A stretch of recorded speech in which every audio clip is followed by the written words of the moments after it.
Hello dear friends, मैं doctor कांचन धरुकर। मैं IVF consultant हूँ और पिछले 10 वर्ष से पुणे में कार्यरत हूँ। आज हम बात करने वाले हैं प्रेगनेंसी में किए जाने वाले सोनोग्राफीज़ के बारे में। ये सोनोग्राफीज़ हम कब कब कराना चाहिए, कौन से सोनोग्राफीज़ का क्या महत्व होता है और इन सोनोग्राफीज़ में हम क्या देखते हैं और कौन सी जो सोनोग्राफीज़ है वो बहुत ही मैंडेटरी होते हैं। ये सारी बातें हम इस वीडियो में जानने वाले हैं। जब हम कंसीव करते हैं, मतलब हमारा जो पीरियड्स है वो ऊपर होता है, तो हम लोग जनरली प्रेगनेंसी टेस्ट जैसे कि यूरिन टेस्ट या फिर कभी कभी ब्लड टेस्ट जो होता है बीटा एचसीजी, उससे हम चेक करते हैं कि ये प्रेगनेंसी हमारी कंफर्म है कि नहीं। उसके बाद जनरली 6 वीक्स हो जाने के बाद आपने एक डेटिंग स्कैन या कंफर्मेशन स्कैन ज़रूर करा लेना चाहिए। तो ये डेटिंग स्कैन या कंफर्मेशन स्कैन हमें क्या बताता है, ये बहुत ही इंपॉर्टेंट स्कैन है। ये ज़रूर आपने कराना चाहिए, मिस नहीं कराना चाहिए। एज सुन एज आप 6 वीक्स और उसके ऊपर हो जाते हो, मतलब कि आपको 1.5 महीना कंप्लीट हो जाता है, उसके बाद ये स्कैन आपने ज़रूर करा लेना चाहिए। ये स्कैन हमें बताता है कि जो प्रेगनेंसी है वो यूट्रस के अंदर है प्रॉपर। उसके बाद बेबी जो है वो फिटल पोल, हम जिसे कहते हैं कि फिटल पोल आया है नहीं आया है, हार्ट बीट बेबी को आया है नहीं आया है।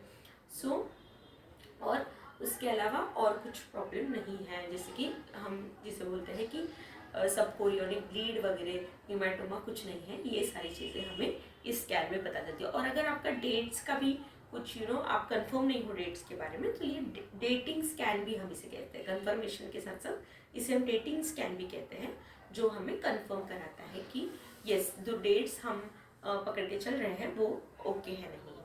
अब ये हो गया है हमारा कंफर्मेशन स्कैन। कंफर्मेशन स्कैन के बाद हम जो स्कैन जनरली करते हैं वो है एंटी स्कैन।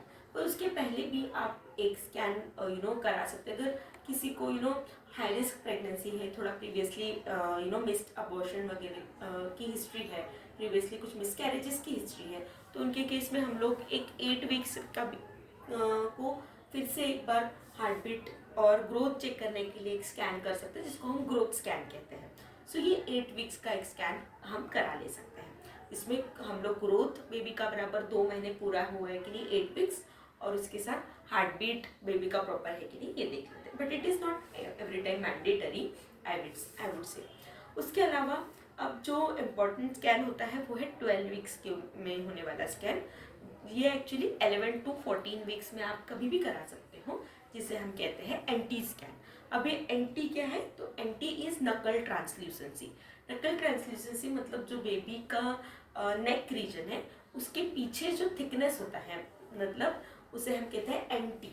ये जो बेबी के जो नेक के पीछे जो एक थिकनेस होता है वो हम लोग देखते हैं। ये जो नकल ट्रांसल्यूसेंसी है वो हमें 3 mm से कम चाहिए।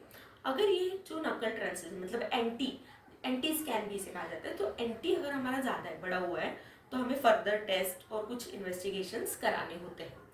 ये जो एंटी स्कैन है ये बहुत ही इम्पॉर्टेंट स्कैन है, जो कि आपने 11 वीक्स हो जाने के बाद इसे हम कुछ CRL का भी 45 mm से ज़्यादा CRL चाहिए होता है एंटी स्कैन के लिए।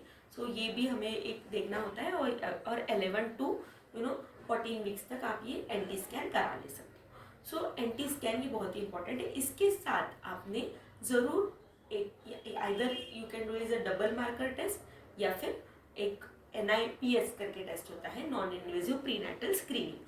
ये दोनों टेस्ट है वो जेनेटिक टेस्ट होते हैं, जिससे कि हमें पता चलता है कि बेबी को कुछ जेनेटिक प्रॉब्लम नहीं है ना, जैसे कि down syndrome, Edward syndrome, Patau syndrome, ये जो कॉमनली जो सिंड्रोम्स है जिससे कि बेबी जो है वो मेंटली मेंटल रिटार्डेशन और ये कुछ सिंड्रोम्स जो है वो बेबी में नहीं है ना, ये हम इस वीक में, मतलब ये वीक्स में हम स्क्रीन आउट कर सकते हैं। ये जो एंटी स्कैन है ये बहुत ही इंपॉर्टेंट स्कैन होता है, जिसमें हमें ये सारी चीज़ें पता चलती हैं। ये एंटी स्कैन जो है वो उसके साथ ये डबल मार्कर या फिर NIPS, मैं रिकमेंड करूँगी कि आप NIPS करें तो ज़्यादा अच्छा है, कि ज़्यादा सारी चीज़ें जो है वो स्क्रीन आउट हो जाती है। तो नॉन इन्वेजिव प्रीनेटल टेस्टिंग अभी ज़्यादा रिसेंट एक एडवांस आया है, तो NIPS जो है वो ज़्यादा इन्फॉर्मेशन हमें बताते हैं कि ये सारी चीज़ें हमारे बेबी में नहीं है। It is a better screening tool. So ये भी एक हम लोग करा ले सकते हैं। सो डबल मार्कर या NIPS आपने एंटी स्कैन के साथ कराना चाहिए। इसके अलावा आपने एनामली स्कैन जो है वो ज़रूर कराना चाहिए। एनामली स्कैन जो है वो हमें बेबी का डिटेल ये अराउंड हमने 18 to 20 वीक्स के बीच में करा लेना चाहिए। 18 to 20 वीक्स में एक्चुअली बेबी अच्छे से फॉर्म है। हम सोचते हैं कि पहले क्यों नहीं करा सकते। सो तब बेबी के जो पार्ट्स हैं वो इतने प्रॉपरली फॉर्म नहीं रहते। सो तब कराना थोड़ा प्रॉपरली हम इवेलुएट नहीं कर सकते बेबी को। और अगर आप बाद में कराते हो तो थोड़ा सा अगर कुछ प्रॉब्लम है तो फिर जो अगर हमें बेबी में एनामोलीज कुछ मिलते हैं तो फिर MTP कराने में थोड़ा दिक्कत आ सकती है। सो इसलिए इट इज़ अ बेटर कि हम 18 to 20 वीक्स के बीच में ये एनामली स्कैन करें, जिसमें हम डिटेल इवेल्युएशन करते हैं, right from head to toe baby का पूरा इवेल्युएशन जो है।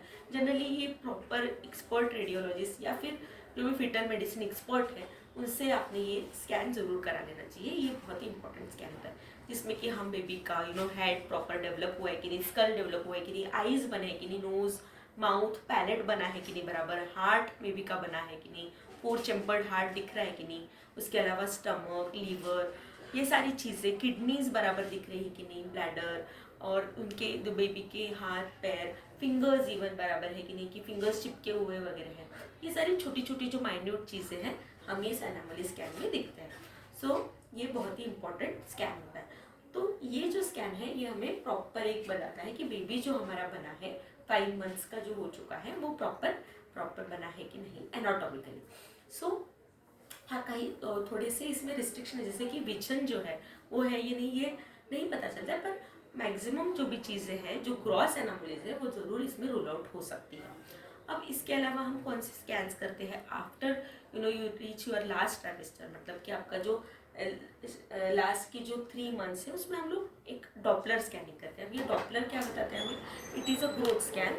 इट टेल्स अस कि हमारा जो बेबी का ग्रोथ कैसा हो रहा है, उसके अलावा बेबी को ब्लड फ्लो कैसा है। सो बेबी को जो ब्लड फ्लो है वो हमें डॉपलर से समझ सकता है। सो ब्लड फ्लो मतलब क्या है कि आपके प्लेसेंटा से, मतलब वर्ड होता है ये, मतलब आपसे मदर से बेबी को ब्लड फ्लो कैसे जा रहा है। सो ये हमें डॉपलर, जिसको हम कलर सोनोग्राफी भी कहते हैं कॉमन लैंग्वेज में, इससे हमें पता चलता है। सो ये जो डॉपलर है ये हम लोग जनरली 28 वीक्स की बात करते हैं। ये डिपेंड करता है हर एक सिचुएशन के ऊपर। अगर आपके केस में सब अच्छा चल रहा है तो आप ये मंथली भी करा सकते हो, मतलब 32 वीक्स पे। और अगर आपको लगता है कि थोड़ा सा टाइम है, सो आप ये इसका फ्रीक्वेंसी डिपेंड करता है आपके ऑब्जर्वेशन क्या होता है उसके अनुसार। सो ये सारी चीज़ें हम डिपेंड करती है सिचुएशन के ऊपर। अगर आपका BP बढ़ा है, आपका पानी कम है, तो डॉपलर रूटीनली करना पड़ सकता है। लेकिन सारी चीज़ें ओके हैं तो मे बी ये आपको 4 वीक्स या 6 वीक्स में रिपीट करना पड़ सकता है। सो ये हो गया है कलर डॉपलर के बारे में। इसके साथ हम 3D सोनोग्राफी भी कर सकते हैं जिसमें हमें प्रॉपर बेबी का स्ट्रक्चर जो है वो हमें समझेगा। सो ये हो गया है अबाउट जो सोनोग्राफीज हम प्रेगनेंसी में करते हैं उसके बारे में। आई होप ये वीडियो आपको इन्फॉर्मेटिव लगा हो। Thank you so much.